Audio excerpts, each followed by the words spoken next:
Hello, I am Elena Mannes. I'm a documentary filmmaker, and I have a long-lived passion for animals, and I've produced many programs and also written two books that are about animals and deal with animal sentience and cognition and consciousness and spirituality. So I'm very happy to speak with Angie, who is a veterinarian, but a very interesting veterinarian who is branched into many aspects of animals and their lives. So, Angie, can you tell us who you are and how you got into being a veterinarian and maybe your experience in the beginning with veterinary school? And I have many questions. Awesome. Thank you for being here with me today, Elena, and asking these questions. First off, yeah, my name is Angela, Angie, Ange, and I'm a veterinarian, and my specialty is end of life. Um, so I assist animals and their loved caretakers to let them go into the spirit world.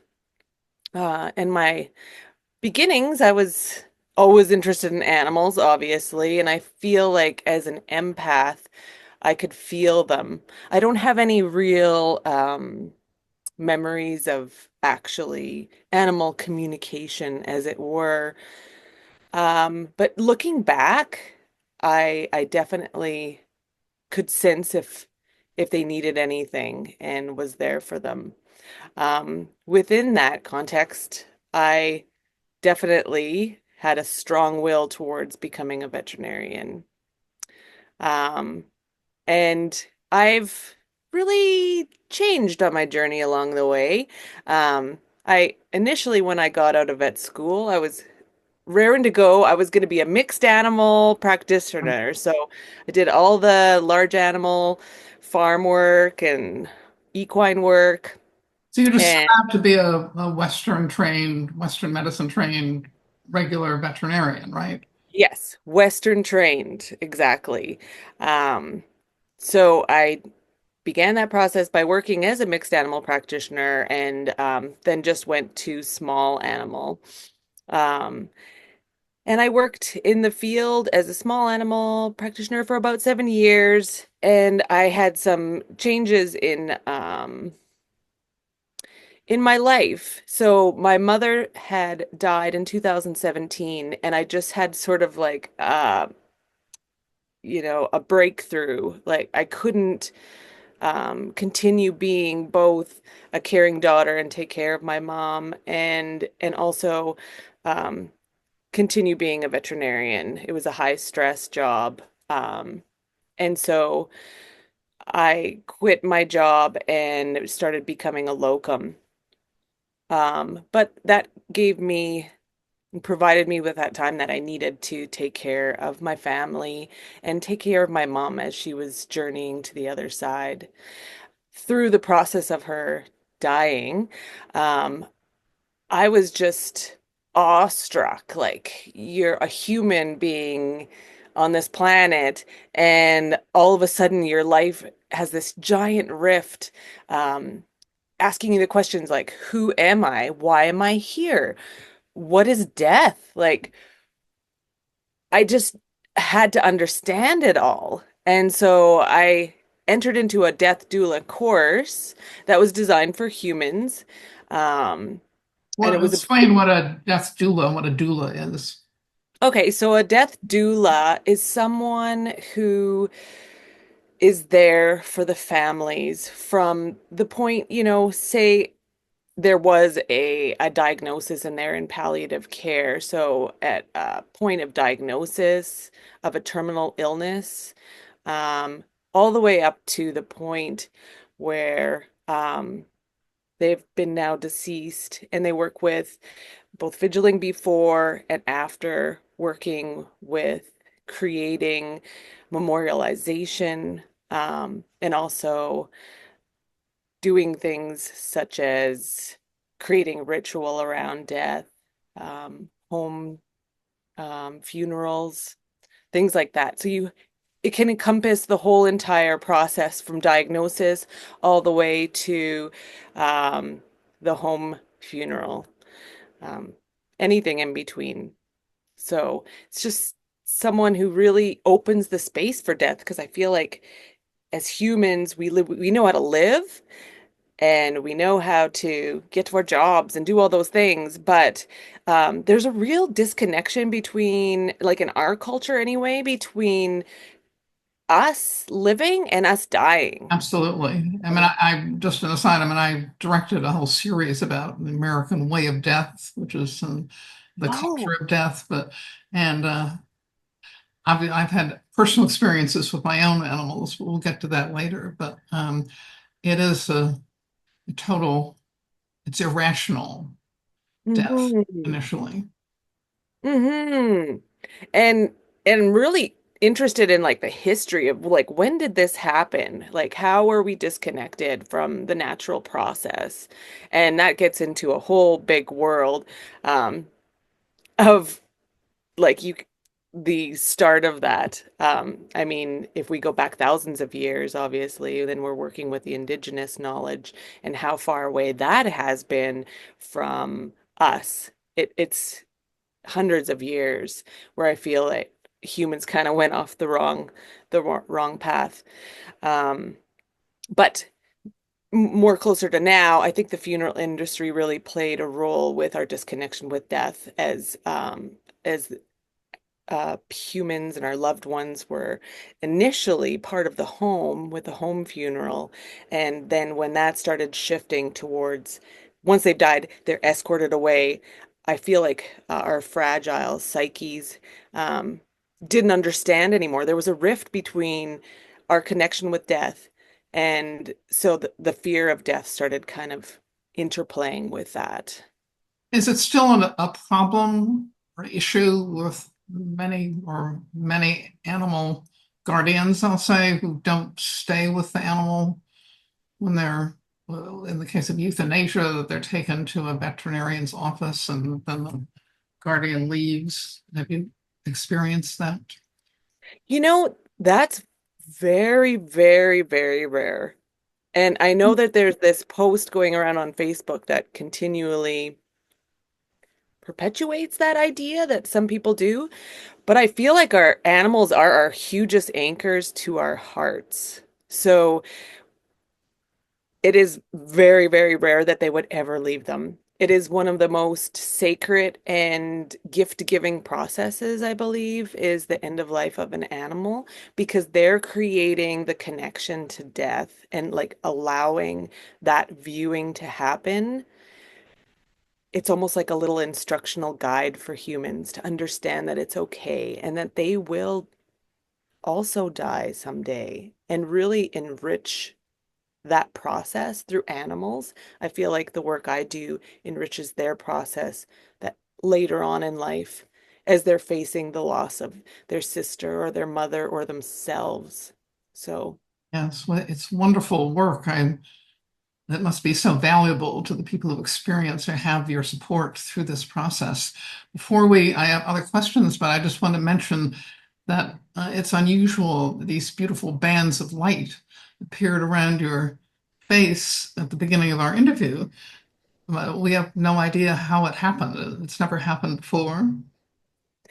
well, and I pulled up my photo booth on my Mac to test, and they were not there. And then as we opened up the Zoom, like right before the Zoom, they appeared. I know I have up light sources above, but it was interesting that they weren't there. And then they just appeared right before the interview. So, Any yes, I theories? apologize. Well, I did ask my spirit team to definitely aid me in having the most concise and love-filled interview as possible. So I take it as a sign from my spirit team being with me right now. I agree. So, uh, do you have any special stories of your experience with animals as they pass that you could share with us? For me personally, Yeah, I've gone through it with three animals now, and each one was unique and special. And I totally agree that their teaching experiences are very profound experiences. But I just wonder what people, the humans, may have reported what they experienced in those moments. Well, actually, one comes to me recently, and it kind of ties into what I was just discussing as it being a heart gateway, um, and the gift that they offer in the death. There's so many. I just had an experience this week where there was a man who had in his life developed a hard shell because 24 years prior, his dad died suddenly. And so the death of his dog, his beautiful pit bull, really opened up his heart and he was just sobbing uncontrollably and saying, I haven't cried since my dad died. And everyone tells me that I'm dead inside, and I thought I was dead inside. And here I am sobbing, and I haven't cried like this. And now I'm thinking about my dad all of a sudden. And it's like there was this gap in time from his dad dying 24 years earlier to when his dog was dying that he had not been connected to with his heart, that he was just like sobbing and he was processing everything. And I stayed for an extra hour, um, just talking to him about death and the heart and what animals are and how we're continually going to be connected to them and how he's connected to his dad. And he indeed has a heart and that he's been using it the whole time with his connection with his animal. And he can continue to do that safely and let people into that space. And he ended up giving me a tip. He's like, here's for the therapy session. And he came across as a very hard man, like dealt with heavy metals and big machinery, but inside he's just like everyone. We all have a heart. I think sometimes people need the reminder that, and that comes from animals, that we do work with the heart. It is available, and I think people are scared of that. And animals are there to show us that it's been there the whole time. Absolutely. I mean, my animals, especially the first dog, just opened me, and I was a very, Yeah. investigative journalist and very rationally oriented, and I never thought about things in another dimension, shall we say, and my life Mhm. changed. But your dog also, as I understand it, was part of this evolution in the way you practice and how you think about death and animals. Could you talk about Chloe? Yeah, of course. She was the start of the shift. Chloe was, because I was already a veterinarian at that time, but Chloe decided to get really sick, of course, when I was gone, learning about veterinary medicine at a continuing education conference. And my ex-husband at the time didn't know how sick she was, so I came back as soon as I could, and by the time I came back, it was too late, even though it was only 2 days. So I feel like it was purposeful that she needed me to leave in order to start the dying process. So again, it was before my mother's death, but it was the start of the questioning. Like the seed had been planted. Why are we here? What is death? Um, and that led me to dive in spiritually. So I went to a bookstore and I just grabbed all the books I could about death and about animals. And I came across an animal communication book for the first time. So she brought me here. Um, and I had a wonderful, so the first thing I did at the back, I found someone's email and I was like, "Ooh!" I was desperate. I was in gloom and doom. I was not really functioning. I was so surrounded by grief and guilt was the big one because I had left, right? So it was all my fault and I couldn't help her. I'm a veterinarian. I'm supposed to be able to help animals, and this is my own animal. So her reading shifted my paradigm because it included things that opened me to things of, reincarnation, and the place that spirits go after they die, and how burial potentially or cremation or whatever you choose, it doesn't really impact them. That's what impacts us. Because I specifically asked if her spot was okay for burial, and she's like, I'm everywhere. And just the thought that she is with me. She didn't die. She's a continuum. Her body died in this plane, but she's still with me. So my whole entire system changed from guilt and gloom to looking at it as a deeper connection with her, but a different one in the spirit realm. And I mean, money can't buy what they offer with um, just that connection that you Well, get back. absolutely. Hmm. So, do you believe, from what you say, you believe that their spirit or their soul endures after physical death, and certainly our connection with them endures? Oh, 100%. And 100%. I have total faith in that. And do Um, you get signs or messages specifically, and in what way, perhaps? when Chloe passed away, um, I was just starting my integration into the spiritual world and my connection with spirituality. Um, so Chloe left me potentially a few signs that I probably didn't see at that point. Another part of it is the more if you're vibrating at a kind of a higher rate, or you're not entrapped by a lot of gloom and darker kind of energetics as described by, a deep grief, unhealed wounds, things like that, that can kind of get in your way of connection with your loved one. So I feel at that time that's what was interplaying. Years later, my loving dog Bells died, and she was more also, and it depends on their personality too, as what signs they're going to show you. But she was more like pushy, in your face, party girl, and my way or the highway. And she definitely entered into my dreams within 2 days and came into two different dream sequences, which was such a gift. Um, I was in a different place around death, and because it was more recently, yeah. So that was a beautiful dream that she shared. And you can tell the difference between a visitation dream and another dream is it just, there's crystal clear clarity and you're very present. So you'll always remember that dream. It will seem like it actually happened. Whereas a regular dream, like say they're there, um, they might be a sideline, or they might not be the focus, and potentially they're trying to visit you, but you're not the one who's clear in that dream. But yeah, that's the way I kind of, when it happens in a visitation dream. Yeah.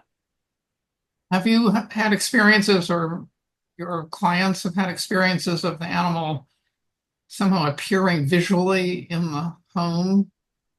And It's, go ahead. no, I mean, they somehow see a cat coming around the corner, or Oh, yeah, tons of people have remarked on that. And it's mostly sound. So I have heard a few people saying they swear they saw their dog out in the field, just looking at them and like kind of blinked and it was gone.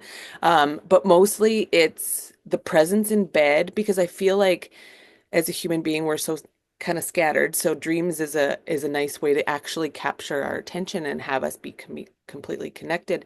Either that or right before you fall asleep. So often people will be sleeping and kind of wake up and they'll feel the presence of their animal, say at the foot of their bed. They can feel the weight.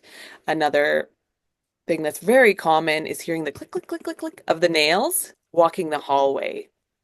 That's one of the most common ones. Um, but yeah, people have told me about a few dreams, but mostly it's the sound and then a few sightings. Yes. oh, interesting. And I've heard stories. One man I interviewed for one project said his dog at night, he would hear the, not in a dream, but he would hear the dog barking, and his wife never heard it. He heard it. Barks too, yeah. Yeah. It's a pretty amazing.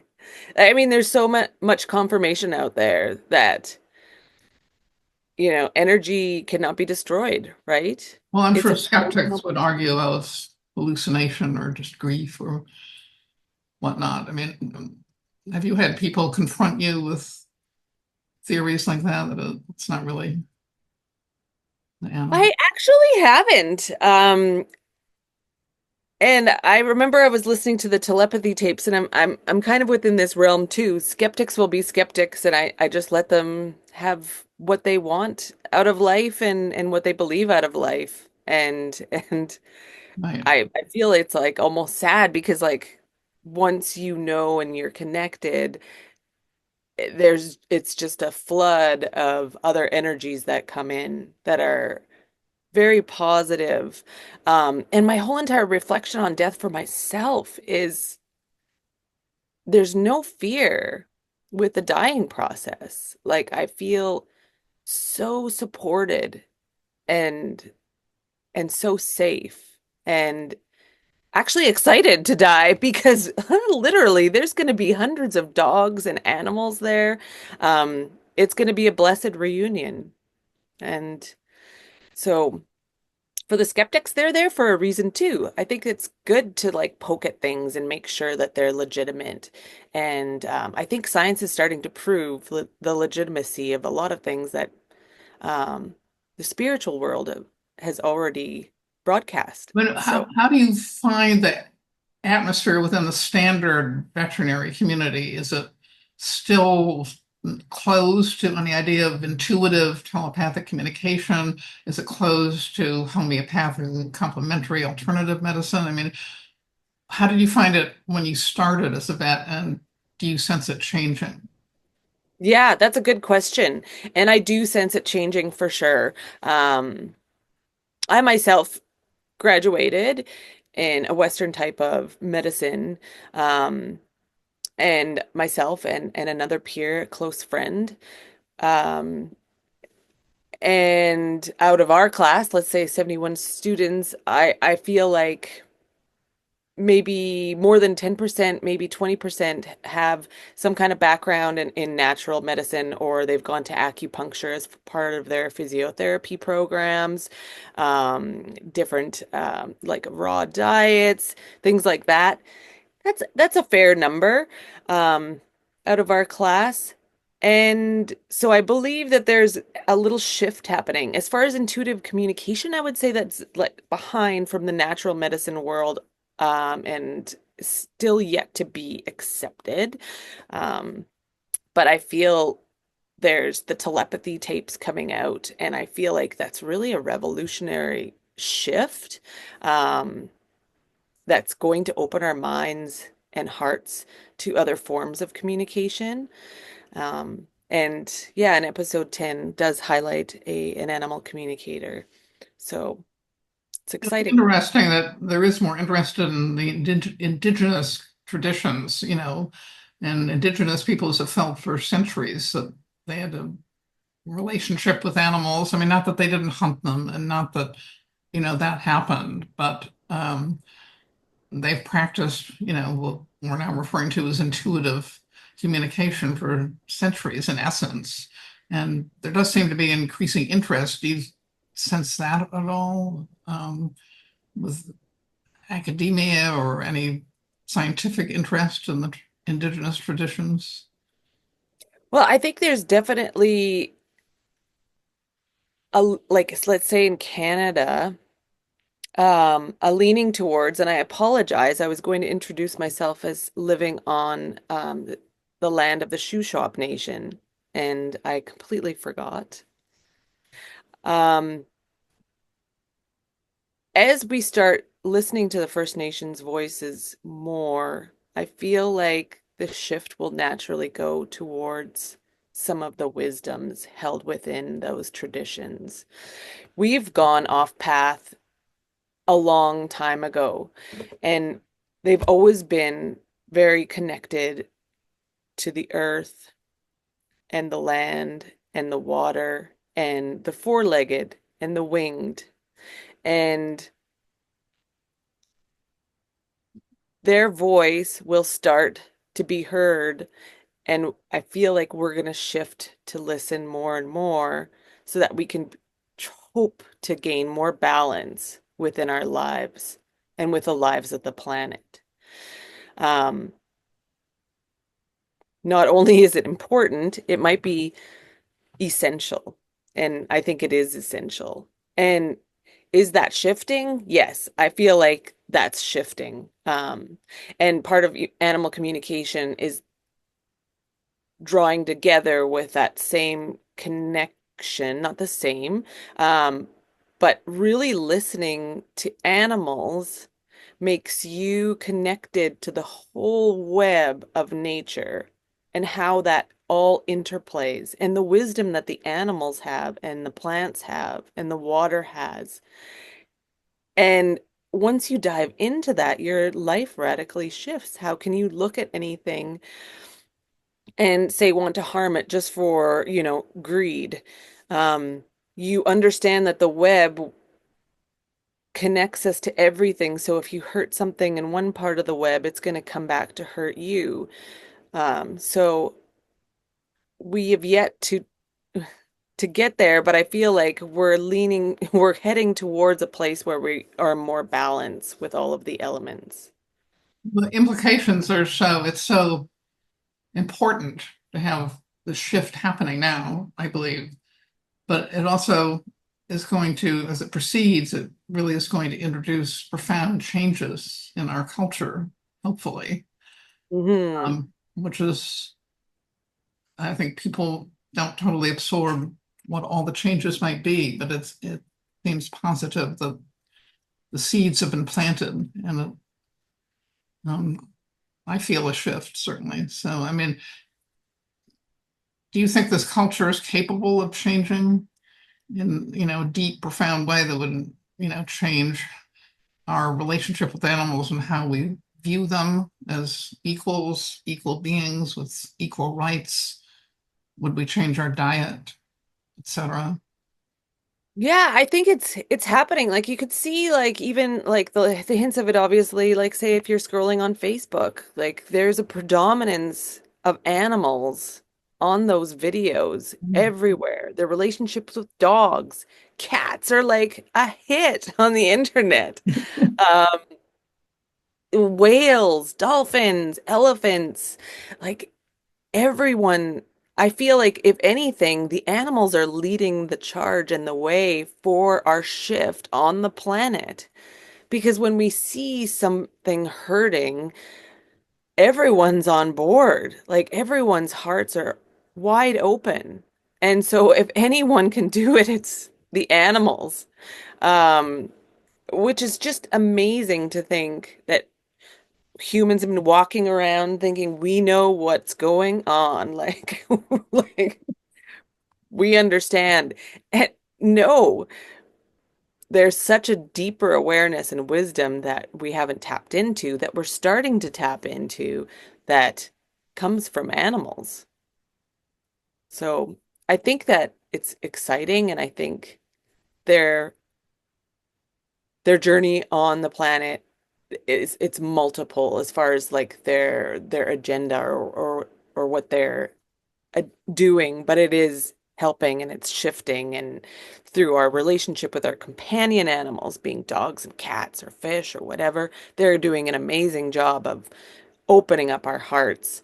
And that's the first step to seeing the other animals in other parts of the country that might be suffering or their wildlife territory is being shifted or changed, and all of a sudden everyone's rallying. Right now in British Columbia, there's an ostrich farm of 300 ostriches, and the Canadian Food Inspection Agency is potentially going to call them all really soon. But there's a parade of people going out to Edgewood, BC, to stop the call. Um, so I feel like there's starting to be a lot of networking going on. We might not see it all, but it's happening. So I always say try to focus on what good is happening and keep your focus there because the more you focus, the more the energy kind of magnetizes to that area and the more we start to like shift things at a quicker pace. Right. Yeah, so going back to the veterinary community, I wonder what would you say to young aspiring veterinarians, going into veterinary school and about to start a career in it? Would you, I mean, if they ask questions about what you do, how would you explain do you feel like only your way is the right way, and can they still accept Western medicine and also delve into the areas you're pursuing? Oh, I definitely think that there's space for Western medicine. And I really see a future where everyone's holding hands and each connected to each segment of medicine. So I always imagine in my head like a beautiful health center, not a hospital, but a health center where, it's interlaced with plants, animals, and you walk in and there's a variety based on your personal needs. So if your personal need was homeopathy, you would get delivered there. If you had a broken leg, obviously you need someone who can do an orthopedic surgery. So I think we put the highlight on just Western medicine for so long. Um, But I think it's starting to break open where there's other modalities, and in the future, I hope we're all together, connecting and really highlighting what each one brings to the table. Well, and you don't have to reject one for the other necessarily. Mhm. That's, Yeah. for myself, I mean, I use Western medicine. I go to a regular vet, but I totally respect other modalities and approaches and keep wanting to learn more about them. hmm And we call it complementary medicine, and I think all of it is complementary if you look at it in a holistic way. Western medicine is the way they've termed it now. It's like this is medicine, and then that's complementary medicine. But yeah, everything complements each other. A good diet. We all know that. Low stressors, it's complex. It's a web of a system. It's not one thing. Right. I mean, do you have dealings with young vets at all? I mean, do you still practice as a standard veterinary medicine, or you're totally dedicated to your other work? Oh, So I am practicing still. There's a veterinary shortage right now where I live in British Columbia. Um, so what I continue to do is I am a locum veterinarian. So I do run my own service, and because it's fairly new, it's not as active. So in some times of the week or month, I will go to various vet hospitals and I work as a regular practitioner at hospitals. So keeps me in the it keeps me in the fluid. And right now, I feel like if anything that's taught me is finding my own way. I feel like it's good to go into those veterinary circles and promote the idea of wellness in an individualized way. I work at clinics that over the years I've found to be balanced. And so if I was ever in a state where it was an unbalanced situation, I would always be the cheerleader for the support staff for veterinarians to show them that that isn't the only way that veterinary clinics are run. And it would be great um, for them to know that. I myself was in a veterinary situation and I was in it for 9.5 years, not realizing that there was some toxicity there. And again, my mother's death brought me out of that and realized that that system wasn't the same in all veterinary clinics. I just happened to be stuck in that particular one for a long time. So what I am doing right now within the veterinary field is I have outreached as far as an email to give to the graduates of my local meaning in Saskatchewan, so two provinces over. Um, the recent graduates, I've written them an email just highlighting the green flag, red flag, and trying to get a movement started on what they could look for with a potential employer. Because I feel like a lot of shifts need to be made within the workspace. And I feel like the newer graduates know a little bit better. They have boundaries, they're more boundaryful. And as time goes on, it feels like that's innate within that generation. So I feel like even just them in their generation and their energy will start shifting veterinary medicine a little bit more rapidly. But right now, there's still some issues that need to be untangled within the workforce that are a little bit more of the old paradigm as far as workplace. Well, certainly there are reports of, so many vets seem to work under extreme stress and, Mhm. some, if not many, quit or even reports of suicide. Have you experienced that? As far as that goes, not in my class, but it has affected people who are within my class. So people have definitely quit. And people I know who are veterinarians have had loved friends in the veterinary field die by suicide. Um, And that particular veterinarian decided to completely quit after his friend had died by suicide. He had not liked it for a while, and that was the end of the rope for him. It's a difficult job because the actual workplace is quite stressful, and then some of the clientele can be really rude, or they may display toxic behaviors because they're so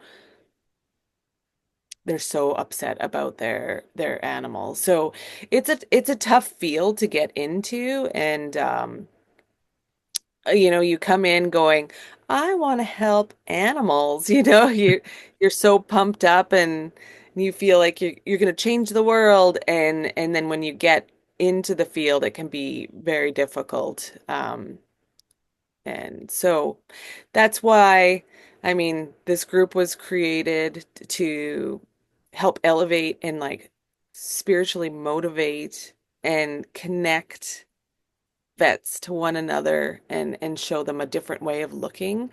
I believe that everyone, like the biggest thing I could have done, and thank you to Chloe and also my mother, is that they helped set the path to find me a place where I feel that I can work and make a difference. And they've found within me the passion. And so when have my service and I offer my service, it's not work. I'm not stressed. It's actually a very heart-centered place to be offering this service. And so it's a gift to me. And so I would say to any new grad to find that place and find that passion. The first few years are going to be tough, just because you don't really trust yourself yet. And so once you start doing that, to really find out where you want to go, make sure you're working in a place that you're valued and they respect your work-life balance. Um, and then find your niche, find your passion. It might take you a long time like me, or you might find it right away. But hang in there and know that this network is there to support you as well. So I understand that you're looking at pursuing animal intuitive communication yourself and becoming more or trained in that. Can you tell me about that? Yes. And again, as I referenced earlier, Chloe started that for me. she deepened the connections and started answering some of the questions I had in and around death and dying. And because it came through an animal communication session, which was so good for my heart, I've always been interested in it. So I started collecting books and reading them and practicing a little bit. And which is how we all met together in the Human Animal Spiritual Network at the Interspecies Communication Symposium that happened to be in the University of Saskatchewan, where I got my veterinary medicine training. So it all brought me together to this place. In that process, have been I took two courses through the Penelope Smith um, courses. I said that twice. She's now offering a third to be for a certification course. Within that, I will start offering that as a service. So the way that that's connected me to animals now, could it be anything like working with my own animals, um, and asking what their needs are, helping out, my sister or my friends. I'm not offering this service as a profession quite yet, and I will um, after the third course. But I find that it's really deepening the process and really smoothing out the process of what I do for end of life work. So before I get to a family's home, I will the night before, or as I'm driving there, if it's a longer drive, connect in with that animal and I tell them why I'm coming, um, what the procedure will look like, and I ask them certain questions to get them ready and to see how they feel about it. I feel that I've had so many confirmation moments when people say, I had one that was just amazing where there was a woman with like small little dogs and they all bark, bark, bark, bark, bark, usually, and were very skittish. And she said that her one dog that I was going to say allow to go to transition into spirit, that dog usually was a little bit standoffish. And I walked into the house, and this dog didn't usually greet anyone or was slow to greet even loved family members. And she was a fluffy poodle cross. And she walked up to me, looked at me in the eyes, and then started holding on to my leg. And I couldn't believe it. And she was just like, the woman was floored. And I was floored because the other dogs were like barking and running away from me. And so I picked up this dog and put her on my chest, and she just hugged me. She just stayed like that in my arms, and she couldn't believe it, the woman, and I couldn't believe it because there's such a trust issue with small dogs. Like they won't allow, people to not touch them, and she was just there holding me. And I was so blessed by that moment. So eventually she allowed me, like, she wanted to come down and I gave her to her mom, and she said she doesn't even sit on my lap. Like, so the dog trotted off and went to her dog bed. She's like, the dog just stays in the dog bed usually. She's not the lap dog of the family. And I was like, So wow. she have felt the connection even before you arrived or as you arrived, apparently, right? Yeah, had already connected with her when I was driving there, and oftentimes like I'll feel like everything goes smoother because of it. I tend to go through the process and let them know. So a lot of dogs will come up to me and greet me and be very, very warm and generous when I come. So that's the usual confirmation. With the small dog, that was a huge confirmation.